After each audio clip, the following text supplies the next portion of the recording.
We call them superstars. We put their names on jerseys, their faces on posters, their numbers in record books. We watch their highlights, study their stats, and swear they're built different. But what if I told you that every baseball legend, every icon you grew up admiring has a weakness, a crack beneath the shine, a flaw buried under the home runs, strikeouts, and MVPs? Some strike out too much, some can't field, some fall apart in October, some can't stay on the field at all, and yet they're still great. This is the other side of baseball greatness, the part we don't always talk about, the part that makes them human. This is every MLB superstar's weakness explained. Greatness is a word we throw around in sports like it's easy to define, as if a trophy or a stat line or a highlight reel is enough to crown someone flawless. But in baseball, a game of inches, instincts, and heartbreak, even the most iconic players carry flaws that lurk beneath their myth. And that's what this story is about. Not their power, not their fame, not their WAR or MVPs, but their weaknesses, the cracks in the armor of legends who seemed untouchable until they weren't.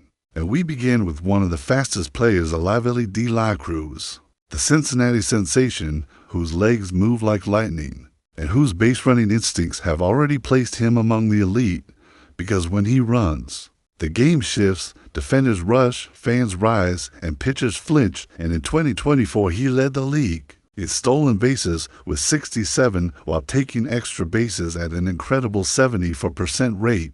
Numbers that scream future MVP, but when you slow the tape down and look at the plate, where greatness is truly forged, you find a problem, because despite all that speed, De La Cruz was also the league leader in strikeouts, fanning 118 times. In just 618 at-bats, a strikeout rate north of 31%, far above the league average. And while he's made strides in 2025, lowering that rate and ticking his average upward, the reality is clear. His bat is the anchor weighing down his elite potential. And until that swing catches up to his legs, he'll be stuck chasing what could be instead of claiming what should be. And that brings us to another player with almost mythical potential, who's been haunted not by mechanics, but by biology, Mike. Trout, the once-in-a-generation superstar whose first full season in 2012 looked like the beginning of a dynasty, a .326 average, 30 homers, 49 stolen bases, and the youngest ever to post a 2040 a season. And since then, he's stacked 3 MVPs and 11 All-Star selections with a career WAR. That shouts Hall of Fame in capital letters, but greatness only matters if you can stay on the field, and that's where Trout's legend begins to fray, because since 2021, he's played fewer than 105 games per season, missing huge chunks of time with calf, elbow, knee, and foot injuries, and in 2024 alone he managed just 29 games, leading many to ask the question nobody wants to answer. What would Mike Trout have been without the injuries? Would he have passed Mays, Ruth, Mantle, or would he have redefined the modern five-tool player entirely, and while he's still productive? When healthy, as shown by his .305 average in a limited 17-game stretch in 2025, the fear lingers that we never saw the best version of him. Only glimpses through the fog of rehab and return, and from there we turn to Juan Soto, the poster child of offensive production who made headlines with a $765 million contract to join the Mets, becoming the highest-paid athlete in the history of sports. And in terms of pure hitting, the money almost makes sense. He debuted at 19, reached 1,000 hits by 26, owns an ops near .950, and consistently grades nearly 60% better than the average hitter. But the catch, because there's always a catch, is in the field, where Soto's defense has quietly been a liability, a weakness, masked by his plate presence, with StatCast showing -20 outs above average over the last 3 seasons, an A-14 fielding run value, meaning his glove has cost his team outs that a league average fielder would have secured. And when you compare him to contemporaries like Fernando Tatis Jr., whose fielding metrics are dramatically positive, the contrast is stark. And suddenly, that $765 million looks slightly more fragile, slightly more complicated, because Soto is elite in the box but a risk in the grass. And next comes Vladimir Guerrero Jr., the son of a Hall of Famer who carved out his own identity in 2021 with a jaw-dropping 48 homers, a .311 average, and a league-leading OPS. And yet, even in that magical season, a flaw was hiding in plain sight: ground balls, and not just routine ones, but rally-killing, momentum-shattering double plays. Because while Vlad Jr. launched bombs, he also grounded into 20 double plays that season, and then 26 the year after, leading all of MLB with a ground ball percentage that soared above 50%, nearly 10 points above league average. And for a hitter with his power and exit velocity, it's more than just frustrating, it's limiting, because every ground ball is a wasted chance at a gapper, a homer, a legacy. And though he's improved slightly, the pattern still hangs over his production like a storm cloud that won't go away. And that contrasts the towering power and the crushing rollovers defines the paradox of his prime. And while he's still young enough to adapt until he lifts the ball more consistently, his ceiling will always be slightly lower than the one fans dream about. If the story of greatness is really the story of contrast of where talent meets tension, then nowhere is that more apparent than in the career of Ichiro Suzuki, the most consistent contact hitter of his generation, perhaps of all time, a player who redefined leadoff excellence with his bat control, plate vision, and fielding precision, and who didn't just arrive at MLB in 2001 but took it hostage, hitting .350 with 240 to hits his rookie year, winning MVP and Rookie of the Year in the same breath, and then doing what few others ever have, maintaining that brilliance for over a decade, batting over .300 for 10 straight seasons, collecting the 100 hits each year like clockwork, leading the league in hits 7 times, and becoming a cultural icon whose presence at the plate was both rhythmic and terrifying. But in the pursuit of consistency, he left something behind: power, because despite all the accolades, Ichiro's power numbers were modest at best, with just 117 career home runs over 19 seasons and an ISO-isolated power of .091, far below league average. And though he once told a reporter that if he wanted to hit .220, he could probably hit 40 home runs a season, his refusal to swing for the fences became both a philosophical choice and a statistical limitation. Because for all his greatness, pitchers never feared the big blow, only the slow bleed of singles and doubles. And while that may sound noble, and in many ways it was, it also meant Ichiro never truly threatened the scoreboard in a way that changed games in one swing. And as the league evolved toward launch angle and exit velocity, his approach, though beautiful, began to feel outdated, a relic of a quieter, more precise time. And next to him in this gallery of greatness with flaws stands Jacob DeGrom, the soft-spoken flamethrower whose dominance on the mound was so staggering it felt unfair, like the game had glitched in favor of a Mets uniform, because in 2018 he posted a 1.70 ERA with 269 strikeouts, then followed it in 2019 with a 2.43 ERA and 255 strikeouts, winning back-to-back Cy Youngs while routinely pitching 7 shutout innings, only to receive 0 run support, a tragic poetry of wasted brilliance. And yet, as DeGrom reached the peak of his powers, his body began to betray him with injuries that chipped away at his availability season after season: elbow, scapula, and eventually Tommy John surgery after signing with the Texas Rangers in 2023, limiting him to just 6 starts that year and forcing him to miss most of 2024. And though his 2025 return has been stellar 7 to record, the point of forever the question isn't about talent anymore, it's about time, about how many innings remain in that arm, and whether we'll remember him for what he was or what he almost could have been had durability not pulled the rug out every other year. And durability is something Aaron Judge hasn't struggled with to the same degree. But his own limitation comes not from injuries, but from his frame, a towering 6'7" to 182-pound presence that gives him jaw-dropping power: 60 to home runs in 2022, 58 more in 2024, and a record-breaking pace to 300 career home runs, but also anchors him on the base paths, like a battleship trying to run a sprint.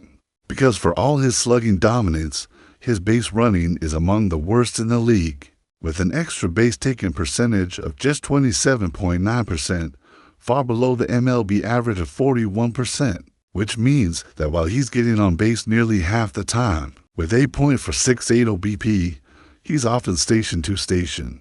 A slugger who clogs the bases and occasionally stalls momentum, not intentionally, not lazily, just because his size sacrifices speed for strength. And in a game increasingly driven by pace and flexibility, that trade-off, however powerful, still leaves a hole in his profile. And if Judge is proof that size can be both gift and curse, then Nolan Ryan is the legacy version of that lesson. Because for all the flame and fury of the Ryan Express, the man who pitched 7 no-hitters, struck out 5,714 batters, and terrified hitters for 27 seasons. He also holds the record for most walks in a career 2,795, along with leading the league in wild pitches 6 different times. And while those early control issues gradually improved, they never fully disappeared. And that erratic command kept him from ever winning a Cy Young Award despite stats. That should have made him a lock, and it's telling that the Mets, who originally drafted him, gave up on him due to his inability to consistently locate his blistering fastball, a decision that would haunt them forever. And while fans love to focus on the highlights, the no-hitters, the strikeout montages, they often forget that for every unhittable masterpiece, there were also innings littered with 4-pitch walks and frustrated managers shaking their heads. Because that was Nolan Ryan, untouchable when everything clicked, but unpredictable enough that greatness sometimes escaped the award column. As the story unfolds, the common thread that weaves through these legends isn't failure, it's friction. The subtle resistance between what a player can do and what they can't. And nowhere is that contrast more brutally evident than in the career of Clayton Kershaw, a pitcher whose regular season resume looked like it was written by a myth maker. With a 2.51 career era, multiple seasons under the .00, 3 Cy Youngs, a league MVP, and a strikeout-to-walk ratio that feels digitally enhanced, because from 2011 to 2014, he was not just the best pitcher in baseball, he was a force of nature, a left-handed metronome of dominance who made even the best hitters look helpless. But in October, the symmetry collapsed, the invincibility vanished, and the greatest regular season pitcher of his generation became something unrecognizable in the postseason, where he's made 39 appearances and posted a 4.49 ERA with a 1.313 record and 30 home runs allowed, numbers that aren't just below his standard, they rewrite it, cast shadows over the narrative, and for years, Kershaw in October became a punchline whispered on cold playoff nights, especially after back-to-back World Series appearances in 2017 and 2018. Where he gave up home runs in bunches and saw his era balloon. And though he finally conquered the October curse in 2020, with a 2.31 ERA and the World Series wins, the doubt never really left, and neither did the disappointment of what could have been a postseason legend, had his October numbers even remotely mirrored his summer ones. And that duality, that haunting split between dominance and collapse, isn't just Kershaw's burden to carry, because it echoes in a different register through the career of Mike Piazza, a player whose offensive numbers redefined the catcher position, a man who wasn't just great for a catcher, he was one of the best pure hitters in baseball, full stop, with a .308 average for 127 home runs, and 10 silver sluggers in an era when most catchers were expected to bat 8th and keep quiet. But Piazza's greatness at the plate was matched by a glaring weakness behind it, his arm, which ranked among the worst in the league for throwing out base stealers, allowing more stolen bases than any catcher across 8 separate seasons. And with a cost-stealing percentage that hovered around 23%, well below the league average of 28 to 31% at the time, Piazza became a walking invitation for base runners to test their luck and usually succeed. And in 1996, he allowed 155 stolen bases while throwing out just 34 runners, A dreadful 18% rate that exposed a defensive liability in an otherwise Hall of Fame caliber game. And while fans remember the moonshots and walk-offs, the power and the poise, pitchers had to compensate, managers had to adapt, and opposing teams simply ran wild whenever he was behind the dish. And what's remarkable about Piazza is that he knew his bat had to carry his legacy because his glove couldn't. And in many ways, it did. But that doesn't erase the imbalance. It simply reframes it. And that reframing how we choose to remember greatness despite the cracks is where the story finds its heart, because baseball, more than any other sport, invites memory to dance with myth, to polish the edges of flawed greatness until they shine just enough, but never too much. Because flaws are what make these legends human, what separate them from robots, what gave their stories tension and humility and something to overcome. And the truth is, we don't remember Nolan Ryan just for the no-hitters, we remember the walks too. We don't admire Judge only for his homers, we admire how he plays, despite being a literal giant among base runners. And we don't love Kershaw because he was perfect, we love him because we watched him try, again and again, to shake the ghost of October. And finally, in 2020, we saw him win the fight. And that's what these weaknesses are. They're not disqualifiers, they're obstacles. And the fact that these players thrived in spite of them is what makes their stories worth telling.